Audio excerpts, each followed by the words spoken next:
Alright, so this is my presentation on the New York Times Company versus the United States in 1971 Supreme Court ruling.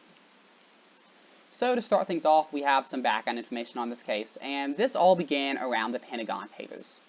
So in 1967, Secretary of Defense Robert McNamara ordered that the Pentagon Papers be made. And the Pentagon Papers were an investigation on the effects of the United States policy in Vietnam and what we had been doing there as a country. These papers took 4 years to complete and were finished in 1971. These papers weren't going to be released to the public. They were going to be held inside the Pentagon and just be completely unknown about. But Daniel Ellsberg was a member who had helped to write the papers. And he was unhappy when he heard that these papers weren't going to be released to the public. So he copied 41 volumes of the 43 and released them to the New York Times. The New York Times then began publishing articles based on these papers, and they promised that more would come, and eventually that they would publish the volumes as a whole. Now, the Nixon administration obviously wasn't happy about this because it affected secrets that they didn't want coming out. So they said that the New York Times was not allowed to publish anymore based off the Espionage Act and prior restraint.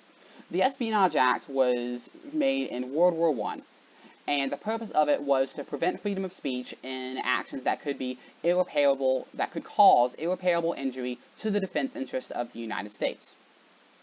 So the New York Times wasn't happy about this either because this violates their First Amendment. This violates them having freedom of the press.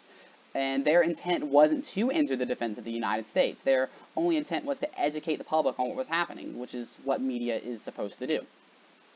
So this began in the lower courts and then moved up in the appeals. Both times, the Nixon administration lost, and the First Amendment was upheld, saying that the New York Times was allowed to post these. But then this went to the Supreme Court, and there's a couple of questions that the Supreme Court has to consider here. The first one is, do volumes of the Pentagon Papers cause a clear and present danger to America? In previous precedent, if the First Amendment was allowed to be violated, it had to cause a clear and present danger to the country. Next, the second question is, can a criminal act like the Espionage Act be drawn to the civil activity that is prior restraint? The prior restraint here is censoring of the media and not allowing the New York Times to say what they want to say. So the Espionage Act was considered criminal, but prior restraint is civil. Is that something that can cross boundaries here?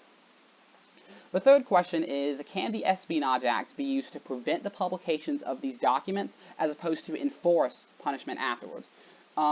In most previous cases of the Espionage Act, they punished people who had spoken out against the U.S. to begin with. They hadn't prevented them from doing it at all. It hadn't been something that they had come up with before. And the last question is, did the Nixon administration violate the First Amendment by preventing the publication of these Pentagon Papers? That was the main question here. So, some possible outcomes that I thought of before I even learned what happened with the case. The two main ones were that I thought SCOTUS upholds the original decision, and they deemed Nixon's administration's actions unconstitutional, allowing for the reports to be released to the public, upholding what the other two courts had said. The second option they had was to overturn the original decision in the lower courts and prevent the articles from being released. In this case, they would agree with the Nixon administration. As for what actually happened, the decision of SCOTUS was a 6-3 ruling, and the Supreme Court decided that the Nixon administration violated the New York Times' First Amendment right to freedom of the press, and that they were allowed to publish these Pentagon Papers. So their reasoning for that decision.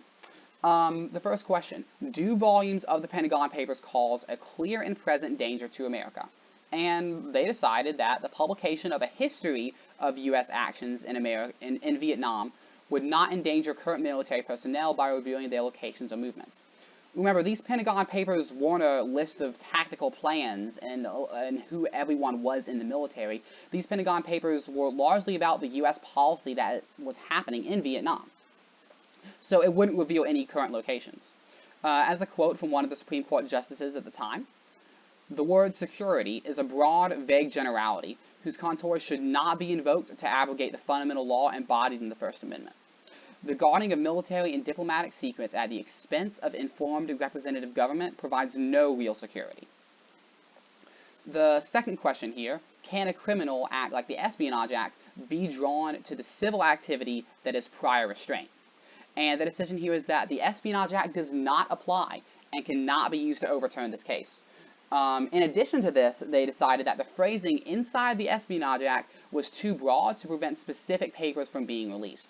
So this made it so that the Nixon administration can't say, well, you can publish volumes 1 through 40, but you can't publish volume 41. Specific ones, the wording was too broad in the Espionage Act to allow that to happen. Now, as for the main question, the main reasoning, did the Nixon administration violate the First Amendment by preventing these publications of the Pentagon Papers? And the decision that the Supreme Court came up with was yes.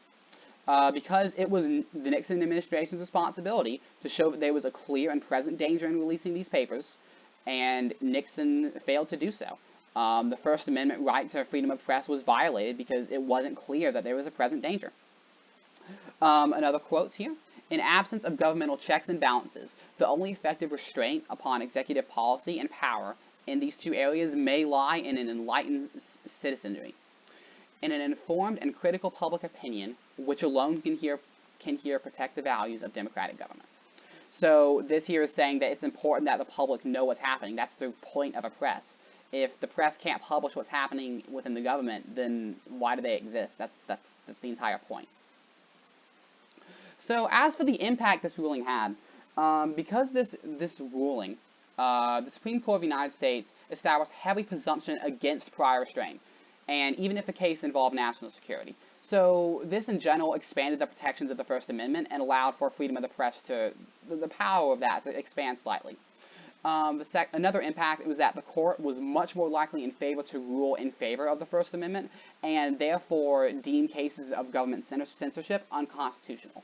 Not to say they couldn't do that, they were simply more likely to rule in favor of the First Amendment. The next impact was that this revealed what had been happening in Vietnam, and this increased a lot of the American population's anger towards the government. And the last major impact was this caused the Vietnam War to come to a bit of a quicker end than it would have if these papers weren't released, because many more Americans now were against the Vietnam War than they were before. As for our first similar case, we have Schneck versus the United States in 1919.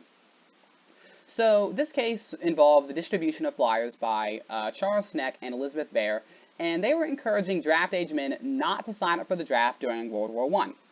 And the Espionage Act was made in 1917, so here this violates the Espionage Act and is going against Americans because they're saying that Americans should not do this. So their whole point here was that the idea of conscription in the draft in general was involuntary service, and this was prevented by the 13th Amendment abolishing slavery. So this, in the original courts, they lost in the lower and the appeal.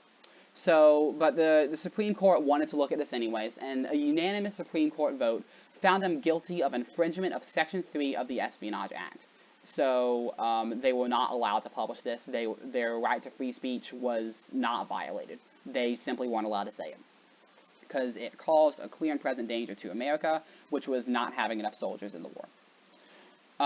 So both cases here, both Schneck versus the United States and the New York Times Company versus the United States, involve the Espionage Act and the First Amendment. The difference is that Schneck came before, and it upholds it while it upholds the Espionage Act, while the New York Times Company goes against the Espionage Act. As for our second similar case, we have Brandenburg versus Ohio in 1969. So Brandenburg gave a speech at a Ku Klux Klan rally in Ohio, and while he was there, he made several anti-Semitic and anti-black comments. Because of this, he was tried and found guilty by lower courts and just courts of appeals for making violent comments and possibly inciting violence in the people. The Supreme Court of the United States specifically requested to hear this case, and they made the unanimous decision to overturn it, saying that his First Amendment right was violated by the law in Ohio, and that the lower court and the appeals court were both wrong in their cases. The quote here they used to establish this was that where such advocacy is directed to inciting or producing imminent lawless action and is likely to incite or produce such action. That is what they defined as a violent speech that would violate the First Amendment, and they did not consider his speeches to be going across that action. This one also relates to the New York Times Company versus the United States because it relates to the First Amendment as well. And this court case, overturned the precedent that was set by Schneck versus the United States. So as for how to remember the New York Times Company versus the United States, I have three memes here. The first one, SCOTUS, when the federal government is covering up parts of the war. I'm about to end this whole man's career, this one. SCOTUS is about to prevent the Nixon administration from covering up what was happening and allow this to be published, which then caused lots of anger towards the federal government. Next, we have the Nixon administration, when talking to the New York Times, be like, in terms of free press, you have no free press, preventing the New York Times from publishing these Pentagon papers. And lastly, we have the car sliding one, where the precedent set by the United States in Schneck versus the U.S., where they said that where they upheld the Espionage Act, was overturned in the New York Times Company versus the United States, where they said that free speech was more important. And SCOTUS is sliding off to the right. They're changing from what they originally had said. And these are my sources. Thank you.